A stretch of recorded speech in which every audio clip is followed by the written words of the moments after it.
Good afternoon, ladies and gentlemen. I'd like to thank the Earth Fest committee and the coordinators from Louisiana Bucket Brigade for asking me to come and present evidence of my work on bicycle ferries. My name is Dr. Lucia Craig, and I am a professor of alternative anthropology in the Department of Ferry Studies at the University of St. Andrew.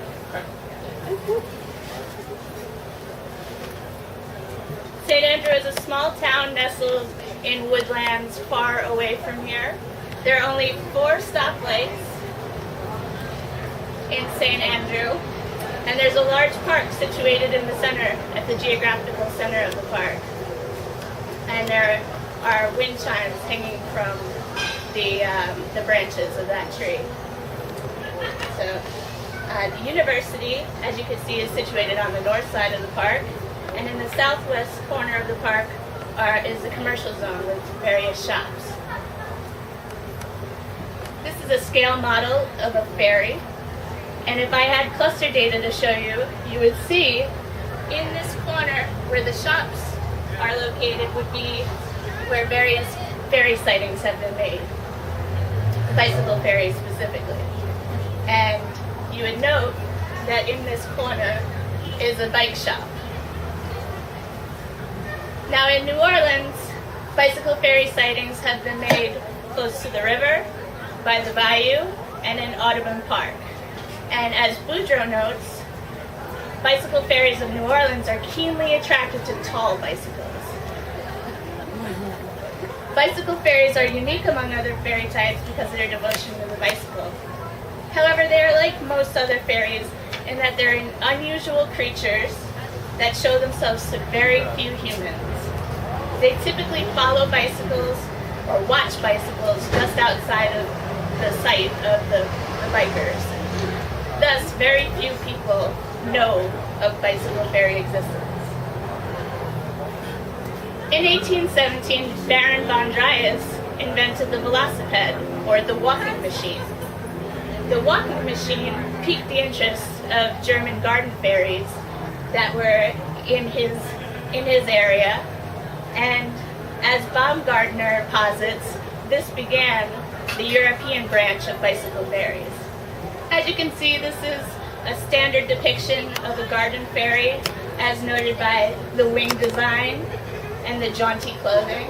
There's obvious regional bias from the Bohemia region of this particular artist, noted by the hat and the colors of the belt. While in Brazil, for 5 years in the 1820s, von Dries attracted the attention of South American flower ferries with his inventions while he was there. Tompkins argues that this began the South American branch of bicycle ferries.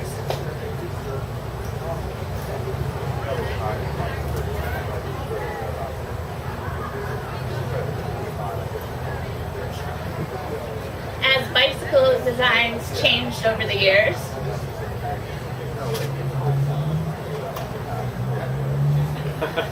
so did the ferries. As noted in this representation, please see the obvious bike markings in the wings and the obvious change in fashion to be more accommodating for bike rides. Obvious regional biases, but that's okay. Bicycle ferries are wherever bicycles can be found. They've been around since the very first bike ride, as I just described. They now live all over the world because bicycles are ridden all over the world. Like other ferry types, at a petite 6 to 8 inches tall, bike ferries seek thrills, pull pranks, and are generally looking for a lot of fun. It is common knowledge among those who do know about bicycle ferries that their eager attraction to bicycles is due to the beautiful melodic air-bending music created by wind reverberating through the spokes of bicycle wheels as they spin. They stay as near to bikes as they possibly can at all times to hear their favorite tunes being played from the turning wheels. Now, it is rumored that Alan Lomax has a few recordings of bicycle ferry folk songs, And us in the Bicycle Fairy community would love for that rumor to be true, and I'm certain that you all could understand my enthusiasm around that. But that's unverified, and I'm not able to corroborate on that. But I do hope as part of Alamo Max's collection, he has some Bicycle Fairy songs. The sound of spokes resonating in the air attracts fairies within a 10-block radius of any bike being ridden. And this is a field recorded.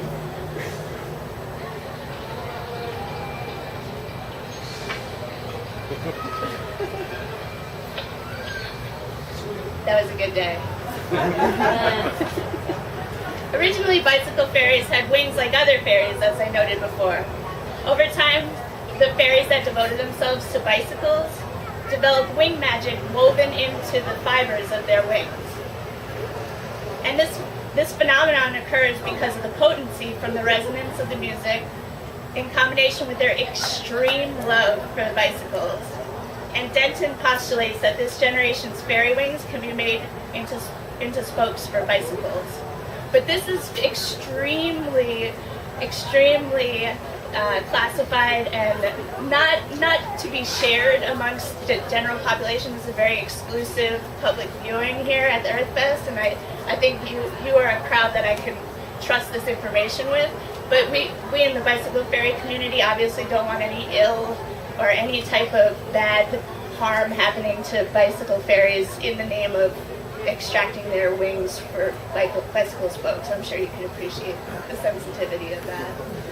And so I cannot stress further that this is information that I'm freely sharing with you and happy to share with you, but it is somewhat sensitive.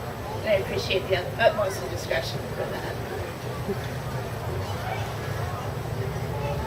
Okay, I sent for a courier at some point, and hopefully they'll be arriving with an extra piece that I can show off to y'all, but I don't know, there's been a lot of traffic today, so hopefully by the end of the presentation, that'll happen. Anyway, spokes made from these bike fairy wing fibers make wheels go faster and safer than the most advanced technology could even possibly hope to replicate. And like other bike fairy types, bicycle fairies have somewhat harmful tendencies in the vein of play. Riders are often put in peril for the sake of a fairy's own enjoyment.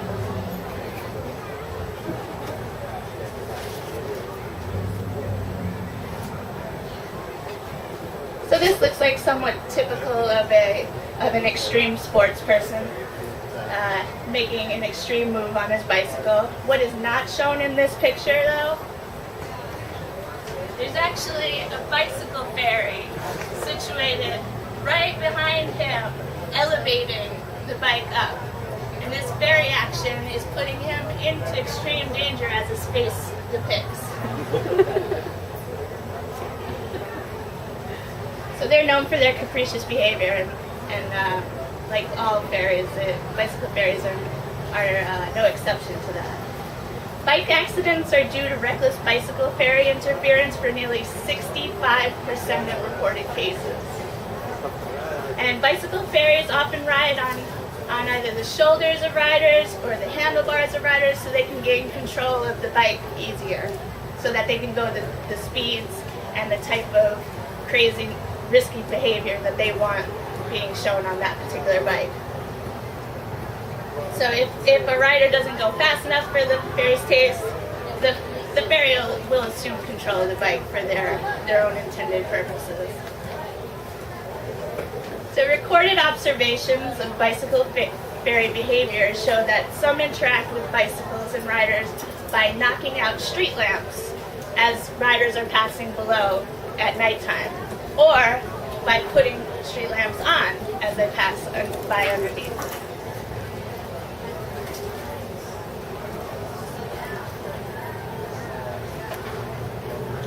Evidence also suggests that certain graffiti markings are left by bicycle fairies as messages to passing bikes.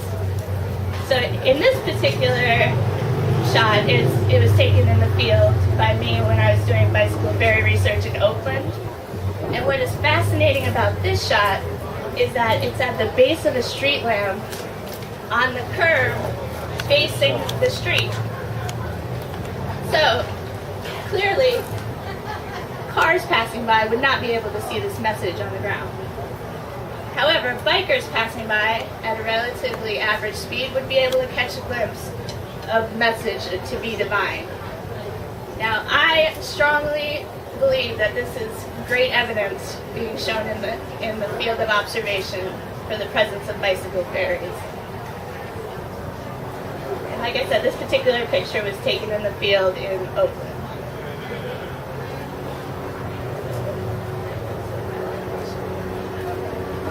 It seems my courier is running a little bit slow, so I'm going to open it up to Q&A. Does anybody have any questions about the bicycle fairies that I could answer? Can they pedal really fast? Well, so Do they fly? bicycle fairies are not necessarily on the bicycles. They like to be around them because, like I said, what they're attracted to are the sound and the music being created by the wheels spinning through the air. So they like to be near the bicycles, but not necessarily riding the bicycles. Yeah. Any other? Yes, sir. Are they a net benefit to the rider? A net benefit? Well, that's a good question. I mean, I guess that completely determinant of the type of activity that ends up happening. If there's a bike accident, I would say no. But if there is an exciting ride that is an adrenaline rush for the rider, in the end, there's no harm done to the rider, I would say yes. So I think it's a case-by-case, case-by-case basis we would have to evaluate.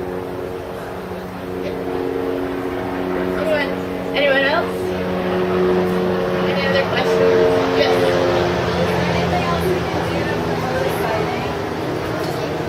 That's a fantastic question. That's a fantastic question. Most small children very easily see all fairies. So, 5-year-olds very much in the age range. So I would say the most prominent people in our community that would be able to see a bicycle fairy at this time is a child. But in terms of other bicycle fairy sightings, fairies make themselves known to those that they want to make themselves known to. So being on your bike more often will definitely promote the sightings of bicycle fairies. And I cannot stress to you enough how, I think I see my courier. Hold on a second. Oh yes, awesome. This is so exceptional.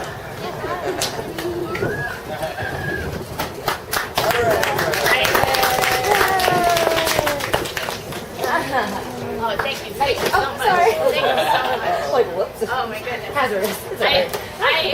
I worked very closely with the University of St. Andrew to get this on loan from the Von Dryas collection, and with the help of Earthfest and Bike Easy and the Von Dryas collection, we have a special showing, which I cannot tell you how exciting it is. This is a bicycle fairy wing.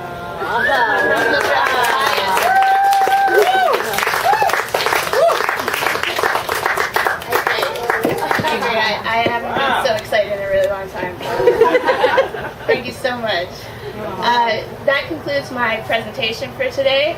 Please, if you have any interest in the bicycle fairies and St. Andrew, I will be releasing my findings in book form in the near future, and it'll be called The Bicycle Fairies of St. Andrew.